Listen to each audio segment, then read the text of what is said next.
हमारी जय गिरिराज चैनल में आपका स्वागत है। आज शनि जयंती पर शनि की उत्पत्ति तथा शनि की दृष्टि का प्रभाव और शनि प्रकोप के उपाय देखेंगे। सज्जनों, इसके बारे में कथा है। आदि विष्णु भगवान ने पूर्व काल में अपने 3 रूप धारण किए। वो ही बाद में ब्रह्मा, विष्णु और महेश नाम से प्रसिद्ध हुए। तीनों के गुणधर्म अलग अलग है।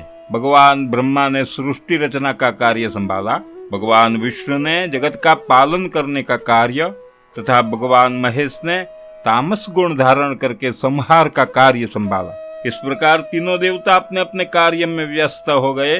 तब सबको अपने अपने कर्म के फल प्रदान करने के लिए शिव जी ने अपने गणों की भी उत्पत्ति की और तभी भगवान सूर्य के ग्रह रूपी नवरत्न उत्पन्न हुए। इन 9 संतानों में शनि और यम विशेष पराक्रमी और निडर थे। इसलिए शिव जी ने यम को मृत्यु तथा शनि को पापी जनों को दंड देने का कार्यभार सौंपा। शनि शिव जी की आज्ञा अनुसार अपने कार्य में लग गए। शनि भगवान सूर्य के पुत्र यमराजा तथा बहन यमुना के भ्राता है। शनि बचपन से ही नटखट और पराक्रमी थे। शनि देव के गुरु शंकर भगवान है। कहते हैं जिन पर भी शनि की दृष्टि पड़ जाए उस दृष्टि के कोप से देव, दानव या मनुष्य हो कोई बच नहीं सकता।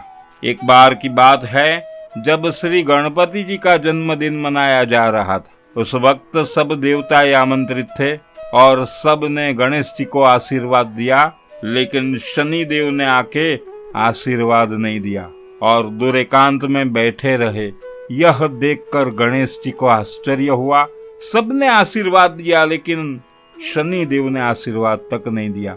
यह सुनकर पार्वती जी भी सोचने लगी और पार्वती जी ने यह बात अपने स्वामी शिव जी को कही। तभी शिव जी ने जाके शनि को कहा, अरे शनि, तुझे क्या हो गया है? तुमने मेरे पुत्र गणेश को आशीर्वाद तक नहीं दिया और यहाँ चुपचाप बैठे हो। तभी शनि ने कहा, गुरुदेव, यह आपके ही दिए हुए वरदान का फल है। अगर मैं आशीर्वाद दूंगा उन पर मेरी दृष्टि पड़ेगी और आपको मालूम है कि मेरी दृष्टि जहाँ पड़ी वहाँ अनर्थ होता है। इसलिए मैं यहाँ बैठे हृदय से ही आशीर्वाद दे रहा हूँ। तभी शिव जी बोले, तब तो तुम्हारी दृष्टि का असर मुझ पर भी होगा जो तेरी दृष्टि मुझ पर पड़ी है।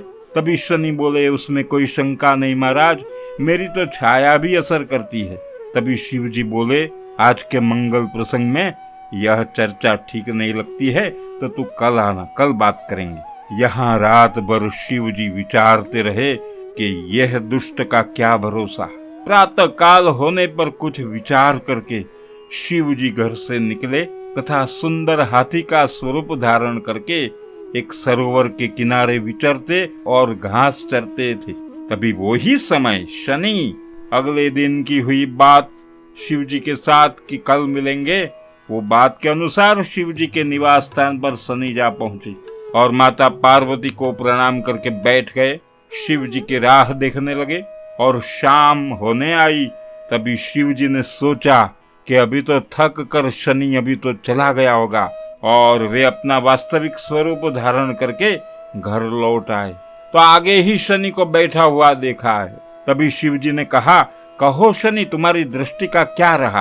तभी शनि ने कहा, महाराज, पहले यह बताए कि आप थे कहाँ? शिव जी बोले, मैं मस्त हाथी बनकर सरोवर किनारे विचरण कर रहा था और घास खाता था। तभी शनि बोले, बस महाराज, देखा मेरी दृष्टि का प्रभाव कि आप जैसे त्रिलोकीनाथ को भी पशु योनि धारण कर घास चरनी पड़ी।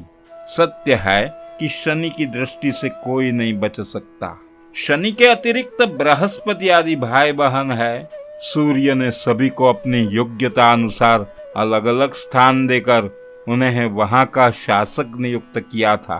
तभी शनि अपनी दुष्टता से बाज नहीं आता था। सभी को डरा धमका कर उनका राज्य छीनना चाहा। तभी सूर्य देव ने उन्हें बार बार समझाया पर वो नहीं माना और सूर्य के सामने भी कुदृष्टि की है। सूर्य को भी क्षय रोग लग गया। विवश होके सूर्य ने संहार कारक शिव जी की आराधना की। तभी सूर्य की आराधना से प्रसन्न होकर शिव जी प्रकट हुए। सूर्य को धीरज धारण करने को कहा। बाद में शिव जी ने त्रिशूल लेकर शनि को ललकारा। तभी शनि भी अपने प्रिय वाहन भैंस पर आरूढ़ होके शिव जी से युद्ध करने लगा। युद्ध में शिव जी के कई शक्तिशाली गण घायल हुए। तभी भगवान शिव जी ने अपने 2 बड़े गण नंदी और वीरभद्र को युद्ध के लिए भेजा। वह दोनों भी शनि के समक्ष टिक नहीं पाए और हार गए। इस पर भगवान शिव जी ने अपने तीसरे नेत्र को खोलकर शनि को भस्म कर देना चाहा। तभी शनि और शिव जी की दृष्टि मिलने से एक प्रबल तेज का उद्भव हुआ जिसने शनि को घेर लिया। तभी शिव जी ने त्रिशूल का भीषण प्रहार शनि पर किया। उस प्रहार से शनि मूर्छित हो गया।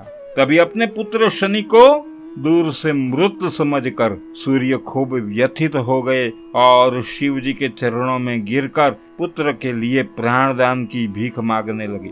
तभी शिव जी ने शनि पर लगे भीषण प्रहार को हर लिया। शनि होश में आया और शिव जी की क्षमा याचना करने लगे और आजीवन शिव जी के अधीन रहने का अनुरोध किया है। भगवान शिव जी पहले से ही उसके पराक्रम से प्रभावित थे।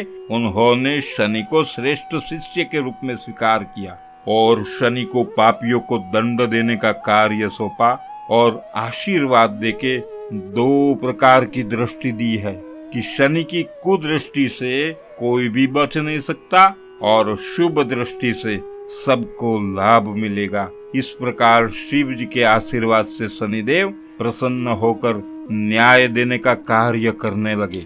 उसको न्याय प्रदान कहते हैं। हम कहते हैं कि जन्म कुंडली में जो स्थान पर शनि बैठा हो वह स्थान को मजबूत करता है और जो स्थान पर शनि की दृष्टि होती है वह स्थान का फल बिगाड़ देता है। जब शनि की दशा अंतरदशा चल रही हो तथा किसी को शनि की ढैया या 7.5 चल रही हो या जन्म कुंडली में कोई स्थान पर शनि की कुदृष्टि हो, तभी उसके उपाय में शनि के स्वामी, शनि के गुरु महादेव जी की उपासना करनी चाहिए। रुद्राभिषेक करने से शनि का प्रकोप शांत होता है तथा शनि स्तोत्र और महादेव जी के अंश हनुमान जी को प्रसन्न करना चाहिए। हनुमान चालीसा का पठन करना चाहिए तथा ओम शम शनैश्चराय नमः और ओम ऐं ब्रीं श्रीं शनैश्चराय नमः जैसे बीज मंत्र का जाप करना चाहिए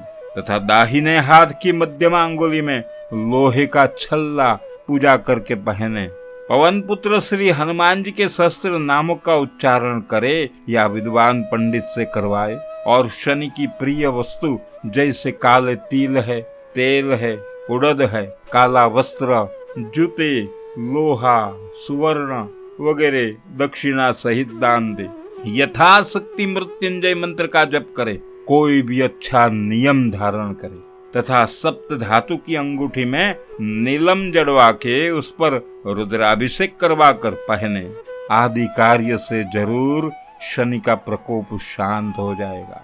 सज्जनों, हमारी ये चैनल जय गिरिराज को जरूर सब्सक्राइब करें तथा बेल आइकन को भी प्रेस करें। धन्यवाद मित्रों।